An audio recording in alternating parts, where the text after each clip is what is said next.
11 मार्च 2024 के दिन सेबी यानी security and exchange board of India को एक अननोन पर्सन का मेल आता है। जिस मेल को पढ़ने के बाद सेबी के ऑफिशियल्स शॉक हो जाते हैं, उनके पसीने छूटने लगते हैं, क्योंकि उस मेल में इंडिया के one of the biggest trading company Rajesh exports के स्कैम को एक्सपोज किया गया था। और ये स्कैम 100, 200 हजार या 10,000 करोड़ का नहीं था। एक्चुअली ये स्कैम पूरे 15 लाख करोड़ रुपयों का था। राजेश एक्सपोर्ट स्कॅम 15 लाख करोड रुपये। राजेश एक्सपोर्ट नावाची एक कंपनी सध्या सेबीच्या रडारवर आहे। या कंपनीने तब्बल 15.15 लाख कोटींचा महसुली फुगवटा दाखवल्याचा और इसे अब तक का सबसे बड़ा घोटाला माना जा रहा है, यानी महा घोटाला। दरअसल उस आदमी ने मेल के अंदर लिखा था कि राजेश एक्सपोर्ट्स कंपनी अपने सेल्स को बढ़ा चढ़ा के दिखा रहे हैं, पर उन सेल्स का ज़्यादातर पैसा पिछले 2 सालों से डेटर से कलेक्ट नहीं किया गया है। एक कंपनी जो अपने माल को उधार पे बेचती है और अपने उधारी का पैसा 2 सालों तक नहीं लेती है। It sounds weird right? कोई अपना पैसा 2 साल तक किसी के पास कैसे छोड़ सकता है, वो भी इतना सारा? और एक ऐसी कंपनी जिसकी मार्केट वैल्यू बस 2-3 हजार करोड़ रुपए की ही है, वो 15 लाख करोड़ रुपयों का सेल कैसे कर सकती है? So today in this video we are going to break down the whole scam of Rajesh exports. Trust me guys, this video is gonna be fun, so watch it till the end. So let's begin the video from the beginning.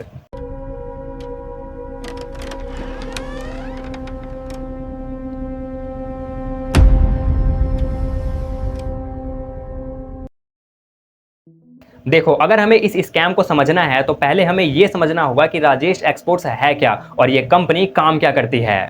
1989 में 2 भाई राजेश मेहता और प्रशांत मेहता साथ मिलकर बेंगलुरु में एक jewellery shop खोलते हैं। ये वो टाइम था जब गोल्ड का मार्केट बहुत तेजी से बूम कर रहा था और इन दोनों भाइयों का मेन काम था गोल्ड ज्वेलरीज को मैन्युफैक्चर करना और बाहर कंट्रीज में एक्सपोर्ट करना। इसी वजह से उन्होंने अपने इस छोटे से वेंचर का नाम राजेश एक्सपोर्ट्स रखा था। स्टार्टिंग के दिनों में वो अपनी ज्यादातर ज्वेलरीज इंडिया में ही सप्लाई करते थे, बट 1990 आते आते इन दोनों भाइयों ने अपनी शॉप में ही इंडिया का पहला organised jewellery manufacturing facility develop कर लिया था और बस 1 साल में इन्होंने अपना बिजनेस ग्लोबली एस्टैब्लिश कर लिया। They started exporting their jewelleries in UK, UAE, Singapore and USA and within 1 year in 1991 इनका रेवेन्यू 2.48 करोड़ तक पहुंच गया था। और 1994 आते आते राजेश एक्सपोर्ट्स भारत की सबसे बड़ी गोल्ड ज्वेलरी एक्सपोर्टिंग कंपनी बन चुकी थी। 1995 आते आते इस कंपनी का रेवेन्यू 2.48 करोड़ से लेके 35.37 करोड़ तक पहुंच चुका था। इसके बाद इन 1995 ये कंपनी खुद को under SEBI as a public company register करवाती है,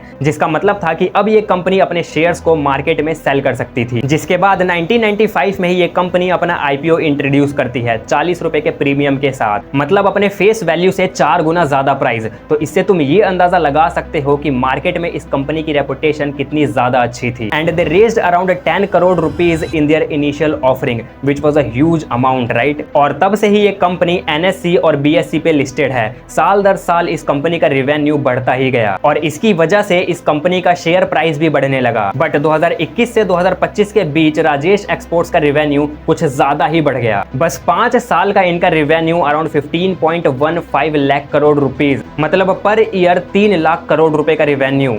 यहाँ कुछ तो गड़बड़ थी। So actually Rajesh exports was manipulating their share price with their fake revenue. Simple language में बताऊं तो ये कंपनी अपने फेक रेवेन्यू से अपने शेयर होल्डर्स के साथ स्कैम कर रही थी।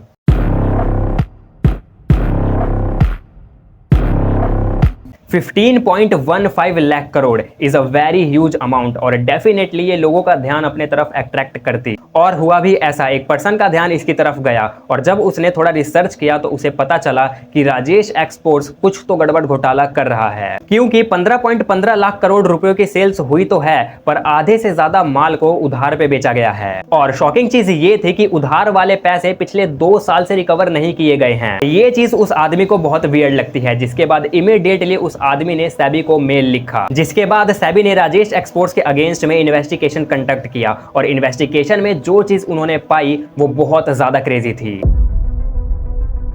तो अगर हम राजेश एक्सपोर्ट्स के सेल्स एंड रेवेन्यू को देखें तो वो बहुत अनबिलीवेबल सी है। यहाँ देखो 2012 में इनका रेवेन्यू था 28,180 करोड़ का, फिर 2015 में इनका रेवेन्यू 1.28 लाख करोड़ रुपए का, 2016 में 2.44 लाख करोड़ का। डैम, एक साल में रेवेन्यू डबल। 2020 में अराउंड 2.14 लाख करोड़ का, और 2021 से 2026 तक they had revenue of 15.15 lakh crore rupees.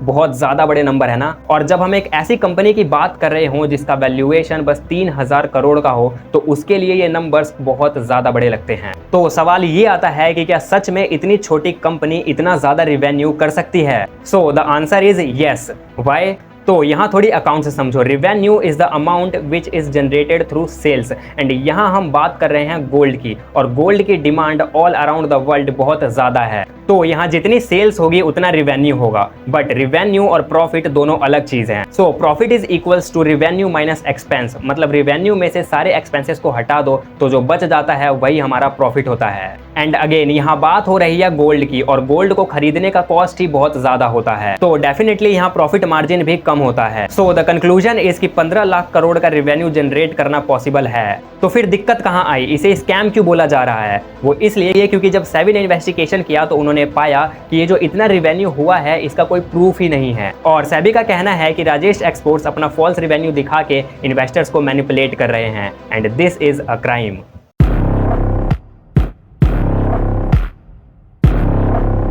3 जून 2026 को सेबी ने इन सारी इन्वेस्टिगेशंस को पब्लिक कर दिया था, और तब से ही सब लोग न्यूज मीडिया में बोलने लगे कि 15 लाख करोड़ का स्कैम हुआ है। बट क्या ये स्कैम एक्चुअल में 15 लाख करोड़ का है? So the answer is no. ये स्कैम पैसों का है ही नहीं। हो सकता है कि राजेश एक्सपोर्ट्स ने 15 लाख करोड़ का रेवेन्यू किया हो, और ये भी हो सकता है कि ना भी किया हो। एक्चुअली ये स्कैम इन्वेस्टर्स के साथ किया जा रहा था। उन्हें बड़े बड़े फिगर्स दिखा के फोर्स किया जा रहा था राजेश एक्सपोर्ट्स में इन्वेस्ट करने के लिए, ना कि 15 लाख करोड़ का कैश या फिर रियल मनी का स्कैम हुआ है। पर हाँ, इनके फॉल्स रेवेन्यू की वजह से इनके एग्जिस्टिंग शेयर होल्डर्स का बहुत लॉस हुआ है। क्यों? तो इसे भी हम सिंपल अकाउंट्स की हेल्प से समझ सकते हैं। तो सेबी के इस एक्सपोज से बहुत सारे एग्जिस्टिंग शेयर होल्डर्स अपने शेयर्स को बेचने लगे। इसकी वजह से राजेश शेयर्स की डिमांड मार्केट में डिक्रीज होने लगी और सप्लाई इंक्रीज होने लगी, जिसकी वजह से इनका शेयर प्राइस 130 रुपए से गिर के 90 रुपए पे आ गया। अब पर शेयर 40 रुपए का लॉस, और अभी तो ये शेयर प्राइस और गिर ही रहा है। And it will shock you कि राजेश एक्सपोर्ट्स के major shares around 11% shares LIC के पास हैं। इसकी वजह से LIC का भी बहुत बड़ा लॉस हुआ है, और LIC का लॉस मतलब फिर से नॉर्मल पब्लिक का लॉस।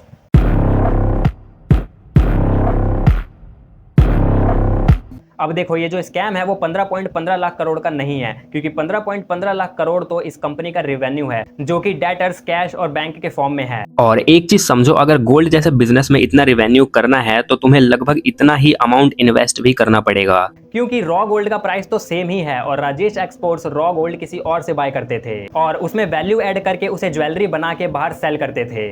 अब मान लो अगर कोई गोल्ड में 3 लाख करोड़ का रेवेन्यू कर रहा है, तो इसका मतलब है कि उसने 2-2.5 लाख रॉ गोल्ड को खरीदने में भी लगाए होंगे। तो इतना पैसा आया कहां से होगा? क्योंकि कंपनी की वॉट तो सिर्फ 3,000 करोड़ की है, सो डेफिनेटली उन्होंने अलग अलग रिसोर्सेज से लोन लिया होगा। पर सेबी का मानना है कि राजेश एक्सपोर्ट्स का इतना रेवेन्यू हुआ ही नहीं है, और उन्होंने गलत अकाउंटिंग शो करी है ताकि वो इन्वेस्टर्स को मैनिपुलेट कर सके। सो द कंक्लूजन इज कि 15.15 लाख करोड़ का स्कैम एक्चुअल में पॉसिबल नहीं है। बट यस, अगर इनका ये रेवेन्यू गलत निकलता है तो 3,000 करोड़ का स्कैम जरूर हो सकता है शेयर होल्डर्स के साथ, क्योंकि जो पैसा कंपनी में लगा है वो सारा पैसा शेयर होल्डर्स का ही है। ऑल्दो वो अपना शेयर किसी और को बेच सकते हैं, पर डूबती हुई कंपनी का शेयर कौन ही खरीदेगा? Okay, so that's it for the video guys. I hope you enjoyed this video, और ये वीडियो तुम्हें अच्छी लगी होगी। अगर अच्छी लगे तो फटाफट से वीडियो को लाइक कर दो।